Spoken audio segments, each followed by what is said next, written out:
और मेरा उद्देश्य और एक हमने मुहिम चलाई है, युवाओं को जगाना है, नशे को भगाना है, सबको स्वस्थ बना के भारत को विश्व गुरु बनाना है।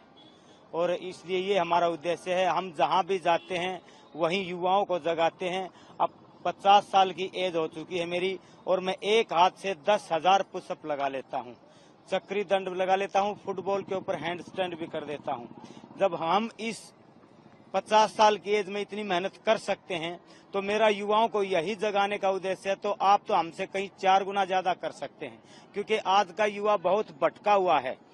गलत संगत में पड़ने की वजह से, कुछ गलत चीजें खाने की वजह से वो कमजोर हो चुके हैं और नशे की लत पड़ चुकी है।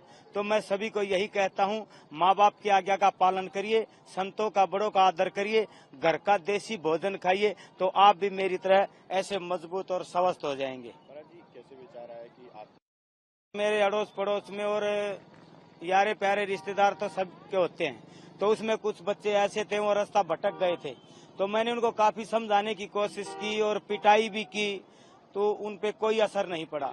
तो मैंने सोचा कि ऐसा मैं क्या कर सकता हूँ जब मेरे युवा इस दिशा से भटके हुए अच्छी दिशा में आ सकें।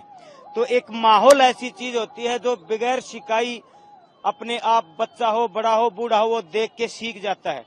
तो मैंने 50 साल की एज में एक ऐसा माहौल बनाया है, मैं जहां भी जाता हूं अपना प्रदर्शन दिखा के, अपनी बॉडी को दिखा के, मेहनत दिखा के उनको यही जागरूक करता हूं कि मैं इस उम्र में ये कर सकता हूं, तो आप तो मुझसे ज्यादा युवा हैं, आप तो हमसे बहुत ज्यादा कर सकते हैं। और मेरे पास डेली 10, 15, 20 फोन भी आते हैं कि भाई साहब, गुरुजी, बाबा जी, मेरी एज 40 की है, 30 की है, कोई 20 की बताता है। मैं बीड़ी सिगरेट पीता था, मैंने वो बंद कर दी। मैं हुक्का पीता था, मैंने वो बंद कर दिया। मैं दारू पीता था, मैं धीरे धीरे कम कर रहा हूँ। मैं बिल्कुल घर पे रहता था, अब मैं एक्सरसाइज करने के लिए जिम में या कहीं भी ट्रैक पे जाता हूँ। तो मुझे बहुत खुशी होती है जब हम एक आदमी जब 5 को सुधारेगा और जब इसको अनेक करने लगेंगे तो क्या सब नहीं सुधर पाएंगे?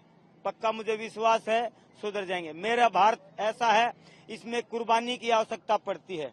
बहुत वर्षों पहले मेरे देशभक्तों ने कुर्बानी दी, भगत सिंह ने, सुभाष चंद्र बोस ने, आजाद ने। तो इसीलिए आज भी एक कुर्बानी देने की जरूरत है। लेकिन उस टाइम तो जान की कुर्बानी देनी पड़ती थी, मगर आज जान की कुर्बानी नहीं देनी।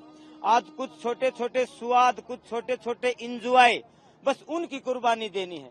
तो मैं यही कहता हूँ, आप ज्यादा फास्ट फूड मत खाइए, तला हुआ भोजन मत खाइए, घर का भोजन खाइए। माँ बाप की आज्ञा का पालन करेंगे, बड़ों में बैठेंगे, तो आप स्वस्थ भी रहेंगे और मस्त भी रहेंगे। कब से ये कर रहे हैं महाराज? मुझे ये करते हुए 1 साल हो गया। क्या क्या कर लेते हैं? मैं चक्री दंड लगा देता हूँ, एक हाथ की पुशअप लगा देता हूँ, वो मैं आपको लगा के दिखा देता हूँ। महाराज जी, एक मिनट। तो और महाराज जी, ये बताइए कि संत जीवन में कैसे आए और उसमें आके कैसे ये सोचा कि लोगों को प्रेरित करें? देखिए, सबसे बड़े संत तो हमारी नॉलेज में और हमारे गुरु ने यही बताया, समाज के कल्याण के लिए जो काम करता है वो सबसे बड़ा संत होता है।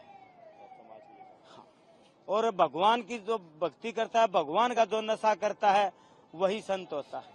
महाकुंभ में आके कैसे? महाकुंभ में आके मुझे इतना अच्छा लगा कि मैं तारीफ करता करता थक भी चुका हूँ और थकता भी नहीं।